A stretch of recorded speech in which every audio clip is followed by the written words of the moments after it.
Alhamdulillah, hamdan kathiran, wa sallallahu ala sayyidina Muhammad. Ең бірінші біз енді әлемдердің Раббысы болған Алла Тағалаға шексіз мақтау айтамыз.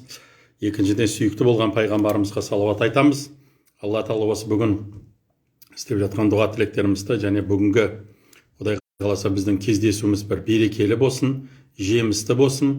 Өйткені біздің осы мақсатымыз мына біздің халыққа осы үгіт насихатымыз бір пайдалы болсын, бір үлгі алатын болса, содан бір пайда алатын болса, және келешекте соны орындайтын болса, Құдай қаласа ол нұрдың үстінен нұр болады. Енді бүгінгі біздің кездесуіміз біздер конфессияаралық қарым-қатынастарды талдау және дамыту орталығының парақшасымен шығып жатырмыз.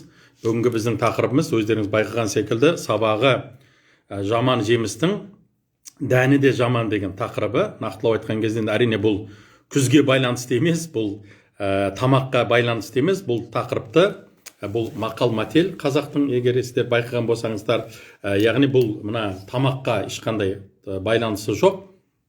Адамдың былай айтқанда несіне, былай айтқанда егінге байланысты тақырып емес. Мен бірден айтқым келеді, бұл жердегі тақырып сабағы жаман жемістің дәні де жаман деген мағынасы. Бұл жерде нені айтып отыр? Ең бірінші, әрине бүгінгі біздің тақырыбымыз мына білім үйрену, білім алу және кімдерден білім алуымыз керек. Неге? Өйткені сабағы деген сіздер білесіздер, мына дән жиналатын нені, былай айтқанда не дейміз, мына басында жиналатын орынды біздер сабақ деп атаймыз. Сабағы дейміз. Сонда сабағы жаман болатын болса, демек оның дәні де жаман болады. Яғни оның ішіндегі болған жемісі де, яғни ішіндегі болған дәні адамға ешқандай пайда бермейді деген мағынада келтіреді. Демек, бүгінгі біздің тақырыбымыз бұл білім, ғылым туралы біздер нақтылау тоқталамыз. Өйткені адам баласы білімге, ғылымға қызығу керек, әрекет ету керек,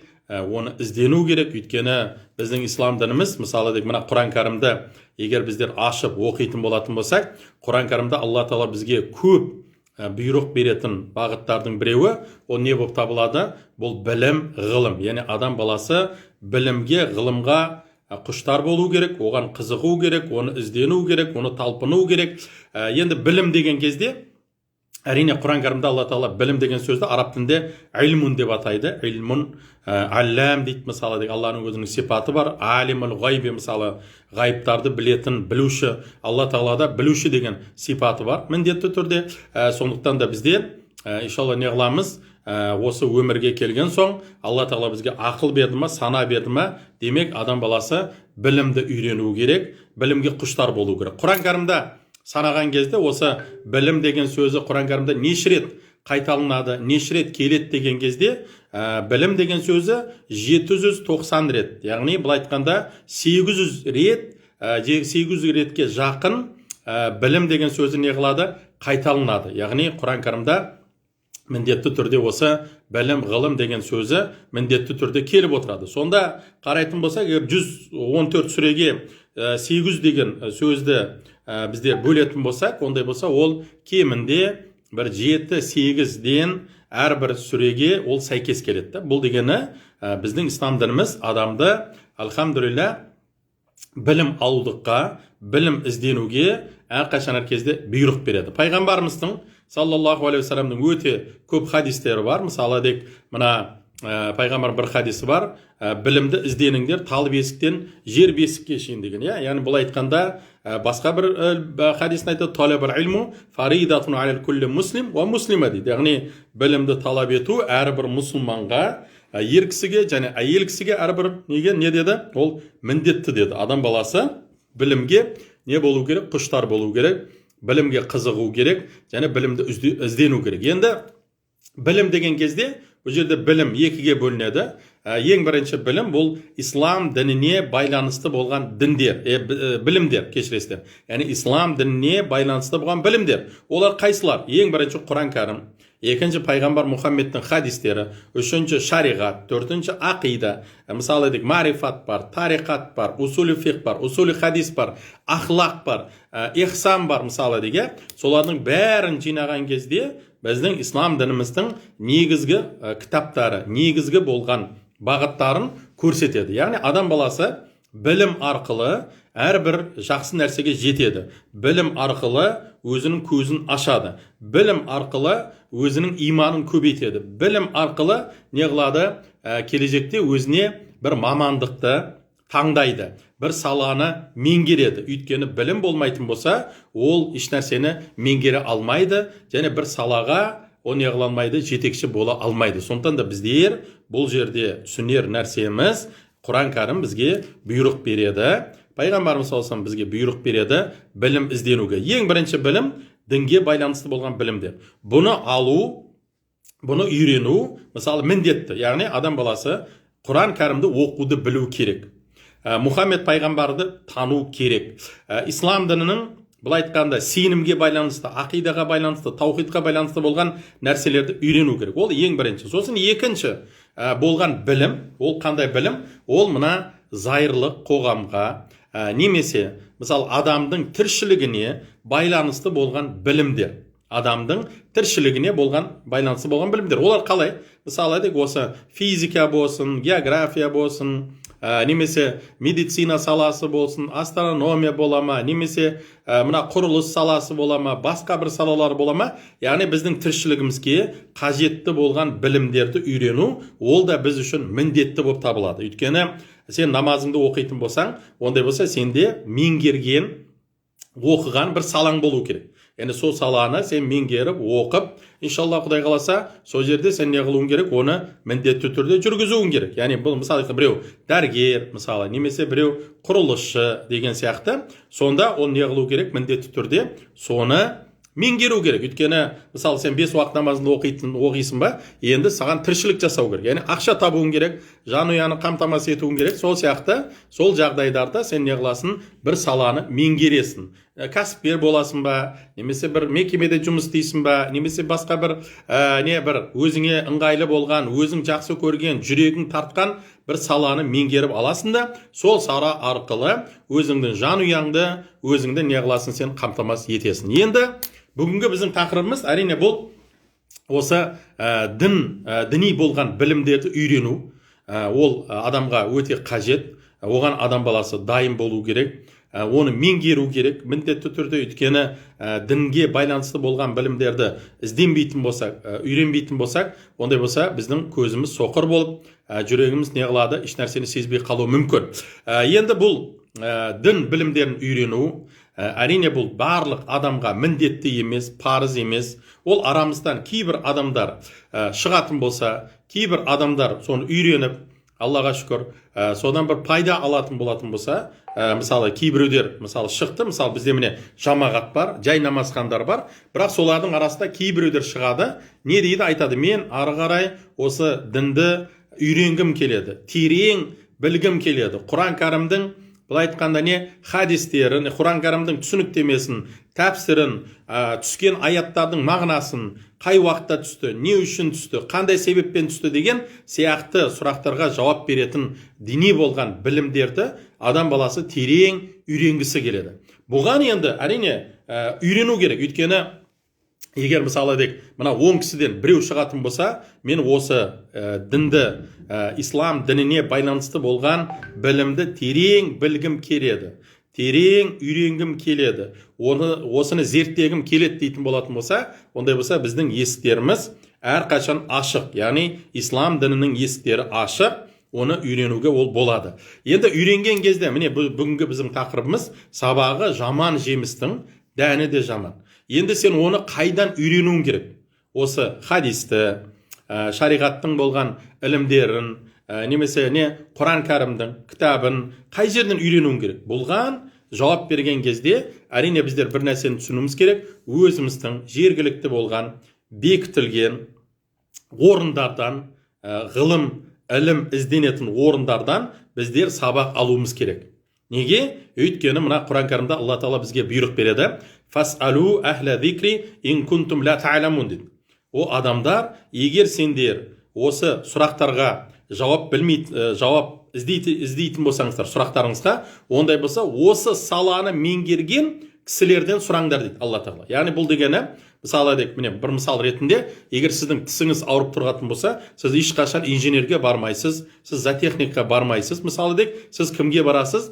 Осы саланы меңгерген тіс дәрігеріне барып, соған көрсетесіз. Міне мынандай жағдай болып жатыр, мен осыны қалай істеуіме болады, қалай емдесем болады деген сіз сұраққа не қыласыз, жүгінесіз. Міне біздің де өміріміздегі болған мына дін саласында байланысты болған бағыт, ол қандай болып табылады? Яғни сіз не қылуыңыз керек? Бекітілген, ресми түрде рұқсат берілген оқу мекемелерден білімді іздену керек.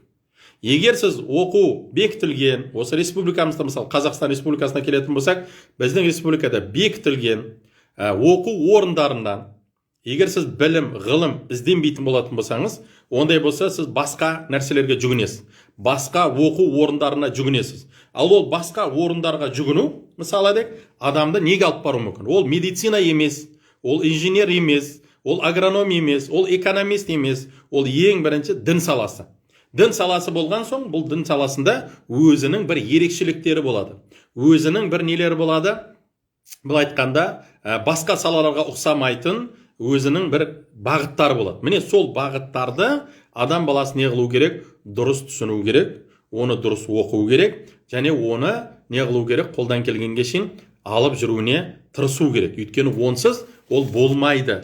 Мысалы дейік, мен енді біздің Қазақстан Республикасында келетін болсақ, мысалы дейік, Қазақстанда бізде бекітілген медреселеріміз бар. Яғни бізде Қазақстан мұсылмандары деген, мысалы дейік, бізде неміз бар, қара шаңырағымыз бар. Біз сол жерден білім үйренеміз, сол жерден біздер сұрақтарға жауап ізденеміз. Демек, білімді ізденген кезде біздер осы Қазақстан мұсылмандар діни басқармасына бекітілген, ресми түрдегі болған медреселерге ең бірінші жүгінуіміз керек. Яғни ол медреседен бұрын ең бірінші мешіттен бастау керек. Яғни егер сіз діни сауат ашуды қалайтын болсаңыз, Құран үйренбекші ниетіңіз болса, ақиданы білетін ниетіңіз болатын болса, ондай болса ең бірінші бастауды адам баласы мешіттен бастау керек. Яғни мешітте бекітілген имамдар бар, ұстаздар бар, найыптар бар, солардан келіп, солардан білім алу керек. Ең бірінші бағытта. Яғни ол ауылдық, аудандық, қалалық, облыстық болған мешіттерге келіп, сол жерде бекітілген ұстаздардан біз білім алуымыз керек. Неге? Өйткені егер сіз сол бекітілген ұстаздардан білім алатын болатын болсаңыз, ондай болса сізге дұрыстап түсіндіреді. Ең бірінші таухидты, ақиданы, екінші мысалы дек не? Хадистерді, ахлақты, Құранды, пайғамбарымыздың не? Сирасын сізге оқытады. Ең маңызды бұл әрине ақидаға, таухидқа байланысты болған білімді кеңінен сізге түсіндіріп береді. Өйткені келешекте әр түрлі болған ағымдардың ықпалына адам баласы еріп кетпеу керек, олардың ықпалына түсіп қалмау керек. Ол үшін адам баласы не қылу керек? Міне ресми түрдегі болған ең бірінші сауат ашу бағытын біздер мешіттерден бастауымыз керек. Сауат ашуды біз мешіттерден бастадық па? Ондай болса екінші дәрежеде, егер сіз мысалы дейік, ары қарай ислам дінін терең білгім келеді, ары қарай мен оны ізденгім келеді, ары қарай мен оны үйренгім келеді дейтін болатын болсаңыз, ондай болса осы мешіттері арқылы республика бойынша, Қазақстан Республика бойынша орналасқан 9 орта арнайы болған медресе колледждарға түсуіне адамның мүмкіншілігі болады. Яғни осы республикада бізде 9 медресеміз бар, соның қай біреуіне барып, ол Шымкент қаласында, Сарыағашта, Алматы қаласында, Нұр-Сұлтан қаласында, Ақтөбеде, Оралда, Таразда, Павлодарда орналасқан қай бір медресеге барып, ары қарай орта арнайы білім алам, орта арнайы былай айтқанда диплом алам деп адам баласы түсіп үйренетін болса, ол көзі ашылады, және ол бір қадам болса да не қылды? Дұрыс бағытында болады. Үшінші кезеңде орта арнайы сізге шектеулі. Мен ары қарай үйренгім келеді, мен ары қарай исламдың білгім келеді, жоғары, одан да жоғары болған дәрежеге көтерілгім келеді, жоғары диплом алғым келеді, білімді болғым келеді, бакалавр дәрежесін алғым келем дейтін болатын болса, адам баласы не қылу керек? Ары қарай бұл айтқанда Алматы қаласына орналасқан Нұр Мұбарак Ислам Мәдени университетіне барып түсуіне ол болады. Міне, сол жерде мысалы деген адам баласы түсті ма, оқыды ма, алхамдулилля бакалаврды алдыңыз ба, ары қарай егер сіз және оқимын дейтін болсаңыз, зирек болсаңыз, бұл айтқанда алғыр болатын болсаңыз, ондай болса сіз магистратураға түсуге мүмкіншілік бар. Магистратураны оқыдыңыз, одан ары қарай кітап жазамын, ғылыми түрде бір мақаланы немесе бір тақырыпты қорғаймын дейтін болатын болсаң, ары қарай докторантураға түсуіне ол болады. Яғни қазір уақытта бұл айтып отырғанымыз біздің Қазақстан Республикасында адам баласына барлық жақтама мүмкіншілік берілген, мүмкіншілік бар. Яғни ислам дінін терең үйренем дейтін болса, тек қана жалқау болма, оқып, ол оңтүстік бола ма, солтүстік, батыс, шығыс бола ма, қай жердегі тумасы болмасын, Қазақстанның азаматы ма, демек осы медреселерге түсіп, Құдай қаласа келешекте білімін көтеріп, және жоғары деңгейлеріне жетуіне ол әбден бір себепші болатынды біздер есімізден шығармауымыз керек. Сонымен қатар, әрине қазір уақытта енді біздегі мысалы болып тұрған қауіп нәрсе неде? Ол біздер қорқып отырған қауіпті нәрсе, бұл шет елге біздің кейбір жастарымыз оқуға кетіп бара жатыр, немесе кетуге бет бұрып жатыр, немесе кетуге ниет білдіріп жатыр. Мысалы, енді әрине бұларға біз айтарымыз, бұлдан өте сақ болу керек.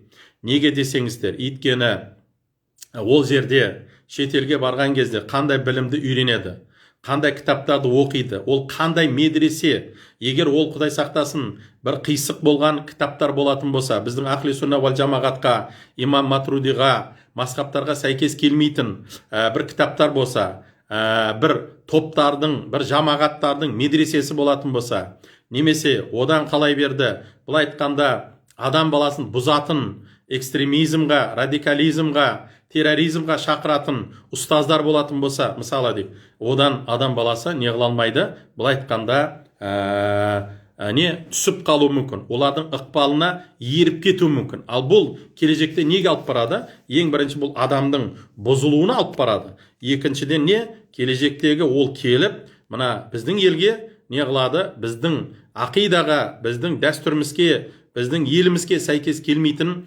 үгіт насихатты ол жүргізуі мүмкін. Сондықтан да олардан осындай әртүрлі болған ағымдардан, әртүрлі болған жамағаттардан сақтанатын бірден бір жолы ол біліміңді көтеру. Бірақ біліміңді көтерген кезде немен? Ресми түрде өзіміздің Қазақстанда рұқсат берген медреселерге, мешіттерге, ұстаздарға, уағыздаушыларға, университетке жүгініп, иншалла, солардан білім алып, иманымызды көтеретін болатын болсақ, білімімізді арттыратын болсақ, міне нұрдың үстіне нұр сонда болады. Ал егер Құдай сақтасын адам баласы үйренем деп басқа бір ағымдардың ықпалына еріп кететін болса, немесе Қазақстан Республикасына сәйкес келмейтін, заңға қайшы келетін, немесе салт дәстүрімізге мүлдем ұқсамайтын кітаптарды, үгіттерді, насихаттарды алып келіп, жүргізіп, оған басқа біреулерге үйрететін болса, әрине бұл келешекте біздің қоғамымызға зияны тиеді.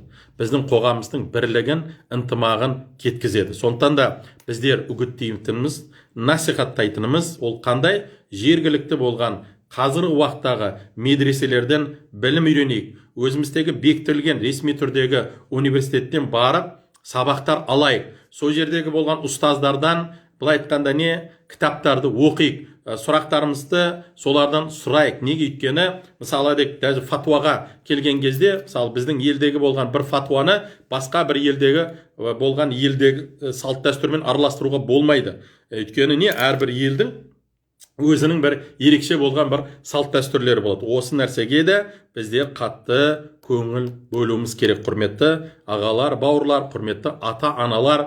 Өйткені егер ұлыңыз сіздің дінмен мысалы оқығысы келетін болса, оның бетін қайтаруға болмайды. Бірақ оған біздер дұрыс бағытты үйрету керек. Енді бұл жерде әрине кейбіреулер осыны айтқан кезде мысалы сұрайды, сіз қайда оқыдыңыз? Мысалы, мен шетелде оқыдым, Мысыр деген шаһарында оқыдым, Ал-Асқар деген ислам университетін бітірдім деген сияқты. Сонда айтады, міне сіз оқыдыңыз, бізге рұқсат бермейсіз деген сияқты. Біз оқыған кезде сіздер білесіздер, 90-шы жылдар болды. Ол 90-шы жылдар біздер енді Қазақстан аяққа тұрып жатты. Ол кезде мысалы мына біздің медреселеріміз болған жоқ. Болатын болса да өте аз болды. Білімді біздің ағаларымыз, бауырларымыз болған жоқ. Бұл жоқтың қасы болды. сол кезде. Өйткені не, бізді кеңес одағынан кейін енді не еркіндік алып жаттық. Ал қазір уақытта Аллаға шүкір. Қазір уақытта бізде білімді біздің ұстаздарымыз бар.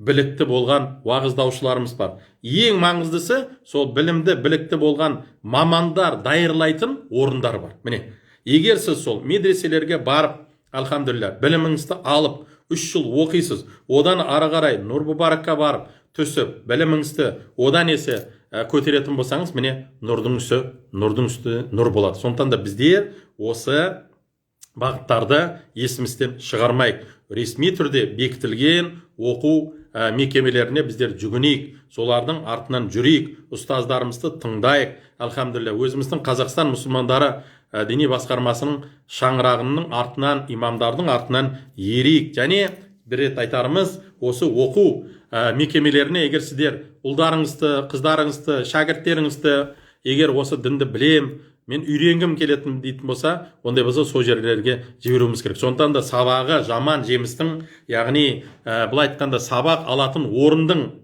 былай айтқанда жемісі жаман болады. Дәл сондай оның дәні де жаман болады. Яғни дәні деген сол жерден шыққан шәкірттер де, сол жерден үйретіліп жатқан ұстаздар да, сол ана оқу орындың былай айтқанда бағыты болсын, кітабы болсын, уағыз насихаты болсын, шәкірттері болсын, ары қарай адасып, шатасып кетуі мүмкін. Сондықтан да біздер осы бағыттан сақ болайық, дұрыс жолмен жүрейік, адаспайық, шатаспайық. Сол кезде Алла тағала біздің иманымызды кәміл етеді, жүрегімізді көтереді, және екі дүниеге жақсылығын міндетті түрде береді. Осы нәрсені есімізден біздер ешқашан шығармайық. Өйткені Алла тағала көруші, Алла тағала білуші, бәрі Аллаға қайтады.